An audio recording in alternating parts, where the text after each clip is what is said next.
New taste puts அப்படின்னா சுவை மொட்டுக்கள். சுவை மொட்டுக்கள் நாக்கில் வந்து நிறைய இருக்குது, ஆயிரக்கணக்காக. அதை வச்சு தான் புளிப்பு சுவை என்ன, கசப்பு சுவை என்ன அப்படி நம்ம கண்டுபிடிக்கிறோம் இல்லையா? அதான் டேஸ்ட் பட்ஸ். இன்றைக்கி அதான் title, new taste buds. Characteristically little children lack discernment. சின்ன பிள்ளைகளுக்கு எது நல்லது எது கெட்டதுன்னு இயல்பாகவே தெரியாது. A baby will put anything in his or her mouth. குழந்தையாக இருக்கும்போது கண்டதையும் போட்டு தேய்ச்சிட்டு வாயில் வச்சுப்பா. கல்லை திங்க, அசிங்கமாக திங்க, எல்லாத்தையும் எடுத்து வாயில் வைக்கும். சின்ன குழந்தை, தவழ்கிற குழந்தை பார்த்திங்கன்னா அப்போ தான் பல்லு முளைக்க போகுது. அந்த பிள்ளை எல்லாத்தையும் எடுத்து வாயில் வைக்கும். அந்த நேரத்தில் ரொம்ப ஜாக்கிரதையாக பெற்றோர்கள் பார்த்துக்கொள்வார்கள் இல்லையா? An immature believer will listen to any preacher on the radio or television and not be able to identify whether or not the sermon squares with scripture. அதே மாதிரி விசுவாசத்திலே முதிர்ச்சி அடையாத எந்த விசுவாசியும், விசுவாசத்தில் என்ன முதிர்ச்சி அடைய வேண்டியிருக்கிறது? விசுவாசத்திலே எப்படி முதிர்ச்சி அடைவது? அதை முதல் நல்லா தெரிஞ்சுக்கணும். மிகப்பெரிய 80 வயசு 90 வயசான கிறிஸ்தவனாக கூட இருப்பான். விசுவாசத்தில் ஒன்றுமே தெரியாது. பணத்தை கொண்டு தான் எல்லாத்தையும் செய்ய முடியும் அப்படின்றதில் ரொம்ப வைராக்கியமாக இருப்பாங்க. சபையிலே மூப்பர்களாக இருப்பாங்க, மிகப்பெரிய பொறுப்பில் இருப்பாங்க. ஆனால் விசுவாசத்தை பற்றிய கொஞ்சம் கூட அறிவு இருக்காது. விசுவாசனால என்னன்னே தெரியாது. எதையுமே ஆள் பலத்தை வைத்தும் பணபலத்தை வைத்து மட்டுமே செய்ய முடியும் அப்படின்ற நம்பிக்கையில் இருப்பாங்க. இதெல்லாம் தூக்கி குப்பையில் போட்டுட்டு தேவனுடைய வல்லமையினால் எதையும் செய்ய முடியும் அப்படின்ற நிலைக்கு எவன் வருகிறானோ, எல்லாவற்றையும் நான் தேவனால் செய்வேன், சகலத்தையும் செய்ய எனக்கு அதிகாரம் உண்டு, ஆனாலும் எல்லாம் தகுதியாக இருக்காது அப்படின்னு பவுல் சொல்கிறார். என் தேவனாலே நான் எல்லாத்தையும் செஞ்சேன்னா அப்பொழுது நான் விசுவாசத்திலே முதிர்ச்சி அடையவனாயிருக்கிறேன். அதான் பரத்திலிருந்து வருகிற ஞானம். எப்படி? இதை அனுபவத்திருந்தவர்கள் முதிர்ச்சி அடைந்த விசுவாசிகள். இல்லைன்னா அவன் 50 வயசாக இருந்தாலும் 60 வயசாக இருந்தாலும் 100 வயசாக இருந்தாலும் சண்டை போட்டுக்கிட்டே இருப்பான். இந்த சர்ச்சில் நல்லா போதகம் பண்ணுவாங்க, அந்த சர்ச்சில் நல்லா போதகம் பண்ணுவாங்க, இந்த ரேடியோ நியூஸ் நல்லாயிருக்கும், இந்த வாட்ஸ்அப் நியூஸ் நல்லாயிருக்கும், இந்த ஃபேஸ்புக் நியூஸ் நல்லாயிருக்கும், இங்கே எங்கேயும் அழிஞ்சு போய்ட்டு அங்கங்கே கெட்ட வார்த்தையில் திட்டிக்கிட்டே உட்காந்துருப்பான். இவனுக்கு 4 விஷயம் தெரியும், அதை வச்சு சண்டை போட்டு கிடப்பான். உண்மையான தேவனுடைய ஞானம் எப்படி இருக்கும்? பரத்திலிருந்து வருகிற ஞானம் முதலாவது சுத்தமானதாகும், பர்ஃபெக்டாக இருக்கும், க்ளீன். அதில் என்ன இருக்காதான்? சமாதானமும் சாந்தமும் நிறைந்ததாக இருக்கும், இரக்கத்தாலும் நற்கணிகளாலும் நிறைந்ததாக இருக்கும், பாரபட்சம் இல்லாததாக இருக்கும், மாயமற்றம் இல்லாததாக இருக்கும். இன்றைக்கி சபையில் பேசும்போது அந்த ஒரு நடிகர் ஒல்லியாக இருப்பான்ல, இந்த கேபிள் டிவி மாற்றெல்லாம் வருவான்ல, சினிமாவிலலாம் நடிப்பான். எல்லா படத்துலையும் காமெடி சீன்லலாம் நடிச்சிருக்கான்.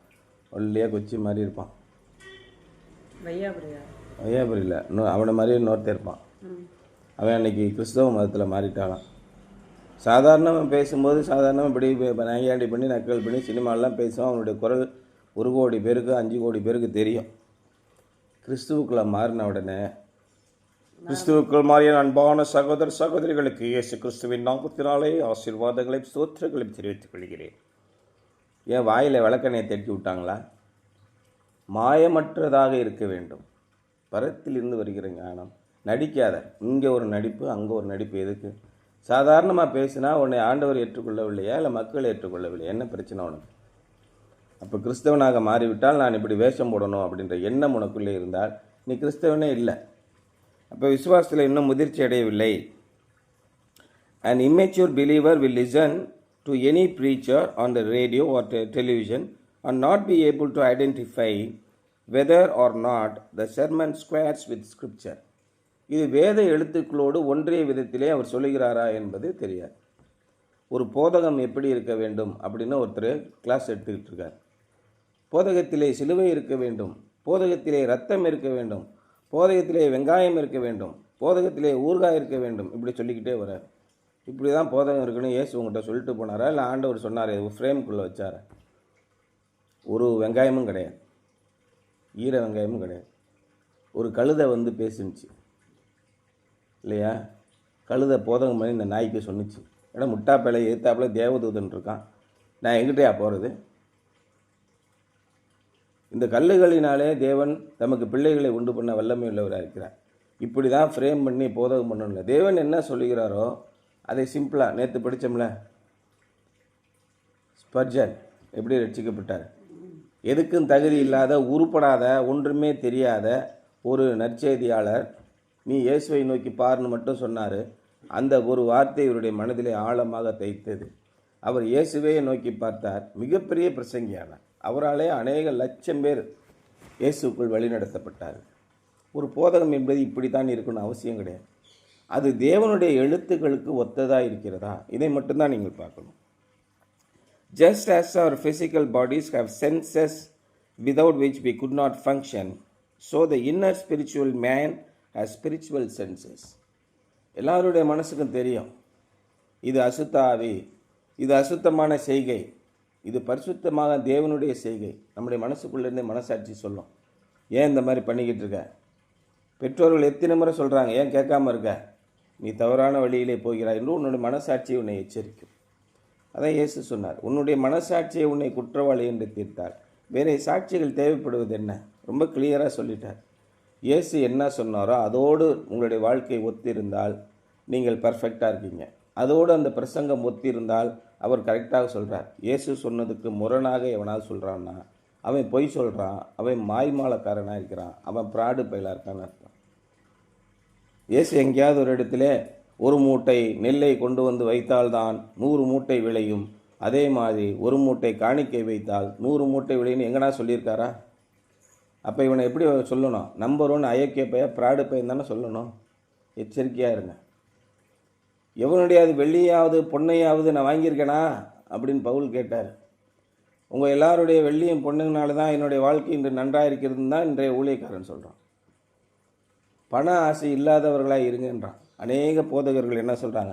பண ஆசையை திணிக்கிறார்கள். பண ஆசையை மட்டும்தான் திணிக்கிறான். இன்றைக்கி நற்செய்தி கூட்டங்கள், சுகமளிக்கும் கூட்டங்கள் எல்லாமே என்ன, எழுப்புதல் கூட்டங்கள் என்ன சொல்லுது? உங்களுக்கு கடன் தொல்லையா? தேவாதி தேவன் இருக்கிறார், உங்களுக்கு பணம் கொடுத்து கடனை எல்லாம் நீக்கி விடுவார், உங்களை ஐஸ்வர்யவன்களை மாற்றி மிகப்பெரிய பணக்காரராக ஆக்குவார். உடனே மக்கள்லாம் ஒடியாரோம், ஆமாம் எப்படியாவது பணக்காரன் ஆயிடணும், ஏசு பணம் கொடுத்தாருன்னா அங்கே ஆரம்பங்க அப்படின்ட்டு வரோம். பண ஆசையை மக்களுக்குள்ளே திணிக்கிறார். வேதம் என்ன சொல்லுது? பண ஆசை வேண்டாம், நீங்கள் தேவன் மீது மட்டும் பற்றுள்ளவர்களாயிருங்க. உங்களுடைய வாழ்க்கையில் முன்னேறணுன்னா, நம்ம படிப்பில் நம்ம ஜெயிச்சிடலாம்ல. என்னால் எதுவுமே முடியாத ஆண்டவரே நான் படிக்கிறேன் எனக்கு உதவி செய்யுங்க அப்படின்னு நம்ம எந்த நிலைக்கு வரோமோ அப்பொழுது தேவனுடைய கிரியை விளங்கும். அதெல்லாம் நாங்கள் படிச்சுக்கிறோம், நீங்கள் உங்கள் ஜோலியை பார்த்துட்டு போங்க, எங்களுக்கெல்லாம் எல்லாம் தெரியும், எந்தெந்த காலேஜில் எங்கெங்கே அட்மிஷன் வாங்கணும் எங்களுக்கு தெரியும், யார் யார்கிட்ட எவ்வளோ பணம் கொடுத்து சீட் வாங்கணும் தெரியும், சும்மா போட்டு பினாத்திக்கிட்டு இருக்காதீங்க அப்படின்னு நினச்சிங்கன்னா உங்களுடைய முயற்சியிலே நீங்கள் இருப்பீர்கள். தேவனுடைய முயற்சியையும் விசுவாசத்தையும் காணவே மாட்டீர்கள். வாழ்க்கை முழுவதும் தண்டு வலித்து கொண்டே இருப்பீர்கள். ஆனால் மிகப்பெரிய விஞ்ஞானி ஒருத்தர் உங்களுக்கு உதவி செய்வதாக வருகிறார். மிகப்பெரிய காரணகர்த்தா பிரைம் மினிஸ்டர் வந்து சொல்கிறார் நம்மக்கிட்ட, +2 முடிச்சதுன்னு சொல்லுப்பா நான் பார்த்துக்கிறேன் அப்படின்னு சொல்கிறாரு. அதனால் நீ ஒரு ஜோலியாக போறியா, நான் எனக்கு காலேஜில் போய் சீட்டு போட தெரியும் அப்படின்னு யாராவது சொல்லுவோமா? கொஞ்சம் நினச்சி பாருங்கள். நம்முடைய ஆண்டவர் பிரதம மந்திரியோட 1000 லட்சம் கோடி மடங்கு பெரியவர். அவருடைய சொல்லுவார், நீ படி, நல்லா படிச்சுட்டு +2 முடிச்சோன்னே என்கிட்ட சொல்லு, எங்கே உனக்கு சீட்டு வாங்கினா நான் ஒரு ஐடியா பண்ணி வச்சுருக்கேன், உன்னை டாப்பில் கொண்டு போவார். அப்போ எந்த லெவலில் கொண்டு போவார்? நம்ம அதனால் அதை ஏற்றுக்கிறதே இல்லை. நம்ம பாட்டுக்கு டிவி பார்க்க வேண்டியது, யூடியூப் பார்க்க வேண்டியது, ஃபேஸ்புக் பார்க்க வேண்டியது, நம்மளால் முடிஞ்ச அளவுக்கு படிக்க வேண்டியது. எல்லா கிறிஸ்தவ பிள்ளைகளும் இதைத்தான் செய்வார்கள். ரொம்ப லட்சத்தில் 2 பேர் 3 பேர் தேவனுக்கு தங்களை ஒப்புவிப்பார்கள், மிகப்பெரிய வெற்றியை அடைவார்கள். நீங்கள் உங்களுக்கு ஒப்புவீங்க, ஆண்டவருக்கு முற்றிலுமாக complete. I surrender all, I surrender all to Jesus. எல்லாத்தையும் நீங்கள் ஒன்று விடாமல் அவருக்கே ஒப்பிடுவீங்க. அப்பொழுது விசுவாசம் என்றால் என்னவென்று தெரியும். இல்லைன்னா என்ன, இந்த சின்ன பிள்ளைங்க சில நேரத்தில் அப்பயே கூட எடுத்து வாயில் வச்சிடும். அந்த மாதிரி விசுவாசம் இல்லாதவர்கள் கண்ட போதகனையை கேட்டுட்டு அதை செய்யலாம் இதை செய்யலாம். ஒன்றும் இல்லைங்க, நீங்கள் வந்து செவ்வாய் வெள்ளி அந்தோனியார் சர்ச்சுக்கு மட்டும் போயிட்டு வந்துட்டிங்கன்னா உங்களுக்கு ஏகப்பட்ட செல்வம் பெருகும். சொல்லிட்டான், எவனை கிளப்பி விட்டான். செவ்வாய் வெள்ளி ஒரே கூட்டமாக இருக்குது. பூஜையும் தட்டும், ஒரு தூபமும் குத்து விளக்கு, அப்புறமா பத்தி குச்சி எல்லாம் போட்டு தூபம் போட்டுக்கிட்டு இருக்காங்க அந்தோணியார் கோயிலில். எதற்காக? பணம் செழிக்க வேண்டும், நான் செல்வந்தனாக ஆக வேண்டும், சுபிட்சமாக இருக்க வேண்டும். இதுதான் அவருடைய நோக்கம். ஆனால் நம்முடைய நோக்கம் என்ன? தேவனுடைய நாமத்திற்கு மகிமையை கொண்டு வருவது. இதுதான் உங்களுடைய வாழ்வின் நோக்கம். தேவனுடைய நாமத்திற்கு மகிமையை கொண்டு வருவதிலே எல்லாமே அடங்கி இருக்கிறது. செல்வமும் பலமும் வல்லமையும் அதிகாரமும் எல்லாம் அடங்கி இருக்குது. தேவனுக்கு பயந்து அவருடைய விருப்பத்தை செய்த யாராவது ஒருத்தர் ஒன்றுமில்லாமல் போயிருக்கிறார்களா? காட்டுங்க. ஆனால் அதெல்லாம் மறைச்சிருவோம். சாத்தானுடைய கண்களுக்கு எல்லாத்தையும் மறைச்சிருவோம். உலகத்தை மட்டுமே காட்டுவோம். எப்படி ஜவுளி கடையில் பொம்மைகளை வச்சு காட்டுறானோ அதை மட்டுமே காட்டிக்கிட்டு இருப்போம். நம்ம அதையை பார்த்து ஏமாந்து போகிறோம். நம்முடைய உடலுக்கு எப்படி காது இசை கேட்கும்போது நமக்கு சந்தோஷமாக இருக்குது இல்லையா? ஒரு செம்ம மியூசிக் கேட்டால் எப்படி இருக்குது? ஒரு பிரியாணி வாசனை வந்துச்சுன்னா எப்படி இருக்குது? அப்படியே நல்ல பசுமையான தோட்டம், வண்ண வண்ண மலர்கள், வெவ்வேறு வளங்களின் மலர்கள், அதை பார்க்குறதுக்கு எப்படி இருக்குது? அப்படியே வானத்திலே வானவில் விழுகுது. ஒரு அருவி அங்கே கொட்டிக்கிட்டு இருக்குது. அருவியிலேருந்து புகை கிளம்பி வந்துக்கிட்டு இருக்குது. இதை பார்க்குறதுக்கு நமக்கு எவ்வளோ ரம்மியமாக இருக்குது. எவ்வளோ சூப்பராக இருக்குது அப்படின்னு நம்ம நினைக்கிறோம். கண்களுக்கும் காதுக்கும் மூக்குக்கும் நமக்கு இசை இருக்கும்போது கடுமையான கோடை, அதில் திடீர்னு ஒரு மழை வந்து ஏசி அடிக்கிற மாதிரி ஜில்லுன்னு காற்று அடித்தா எப்படி இருக்கும்? நம்முடைய உடலுக்கு உணர்வு இருக்கிறது. இதே போல் ஆவிக்குரிய மனிதனுக்கும் உள்ளான ஆவிக்குரிய உணர்வுகள் உண்டு. So the inner spiritual man has spiritual senses. As we feed on the word of God and apply it in our daily life, நாம் தேவனுடைய வசனத்தை கற்றுக்கொண்டு தினமும் அதிலே பயிற்சி செய்து அதை நம்முடைய வாழ்க்கைக்கு பொருத்தி நடக்கும்போது our inner spiritual senses get their exercise and become strong and keen. நம்முடைய உள்ளான மனிதனுடைய அந்த ஆவிக்குரிய உணர்வுகள் பயிற்சி எடுத்து வலிமையானதாகவும் நுண்ணிப்பானதாகவும் ஆகிறது. Paul called this process exercising ourselves unto godliness. 1 தீமோத்தேயு 4 அதிகாரம் 7 வசனம் 8 வசனத்தில் பவுல் தான் சொல்கிறாரு. இது நம்முடைய உள்ளான மனிதனுக்கு பயிற்சி அளிப்பது அப்படின்னு சொல்கிறார். என்ன சொல்கிறாருன்னா, சீர்கேடும் கிழவிகள் பேச்சுமாயிருக்கிற கட்டுக்கதைகளுக்கு விலகி தேவ பக்திக்கு ஏதுவாக முயற்சி பண்ணு. சரீர முயற்சி அற்ப பிரயோஜனம் உள்ளது.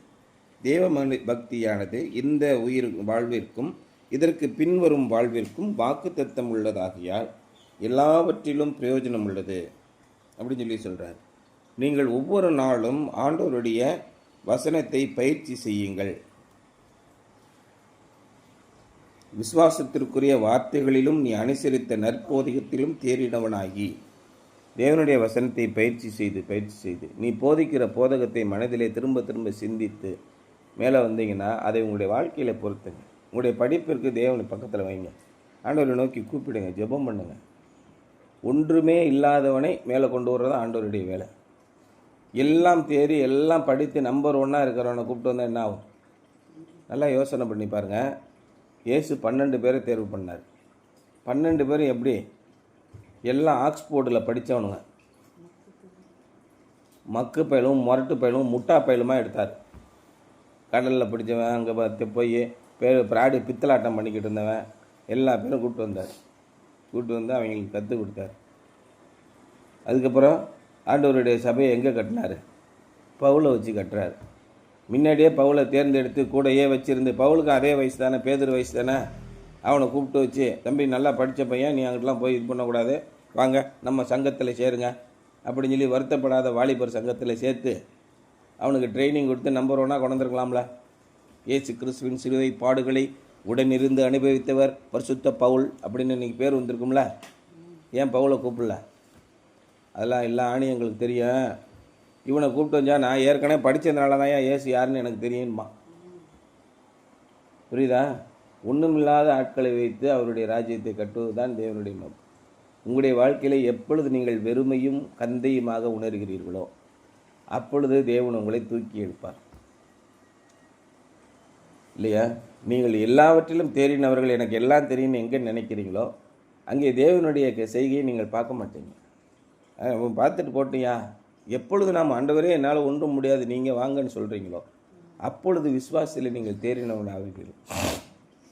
உங்களுடைய ஆவிக்குரிய உணர்ச்சிகளை தேவனுடைய பக்கமாக பாருங்கள், சென்ஸ் பண்ணி பாருங்கள். ஆண்டவர் நம்மோடு கூட இருக்கிறாரா அப்படின்னு யோசனை பண்ணி பாருங்கள்.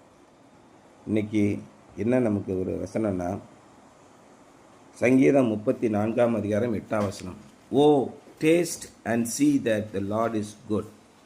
கர்த்தர் நல்லவர் என்பதை ருசித்து பாருங்கள். அதான் என்னுடைய சிந்தனை. உங்களுடைய வாழ்க்கையில் அனுபவிக்காமல், தேவன் யார் என்பதை தெரிந்து கொள்ளாமல் விசுவாசத்தில் இருக்க முடியாது. எனக்கு எங்கள் மாமா தான் உதவி செஞ்சார், எனக்கு அம்மா தான் உதவி செஞ்சாங்க.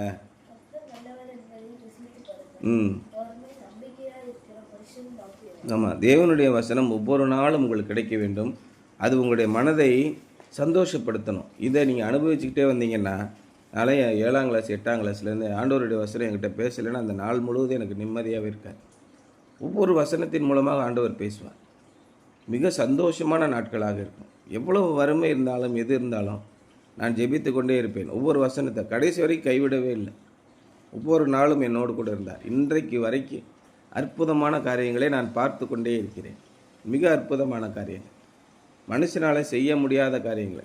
நம்ம இன்றைக்கி இந்த நிலைமைக்கு வந்திருக்கோன்னா சாதாரண உலக மனிதனால் எவனாலையும் ஏற்றுக்கிடவே முடியாது, வாய்ப்பே கிடையாது.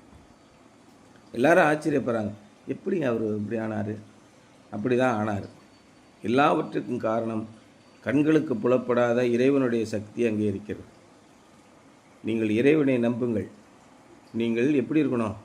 மாயமற்றதாகவும் பச்சை பாதமில்லாமல் நற்கனிகளை உடையதாகவும் விசுவாசத்தில் நிறைந்தவர்களாக பரத்திலிருந்து வருகிற ஞானத்தை பெற்றவர்களாக இருக்கும். இந்த உலகத்திற்கேற்ற ஞானம் என்று உண்டு. அதில் நீங்கள் தேறினவனாக இருக்கலாம், ஆனால் முட்டாளாகவே இருப்பீங்க.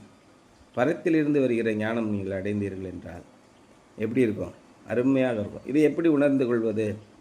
உங்களுக்கு ஆவிக்குரிய சுவை மொட்டுக்கள் இருக்க வேண்டும்.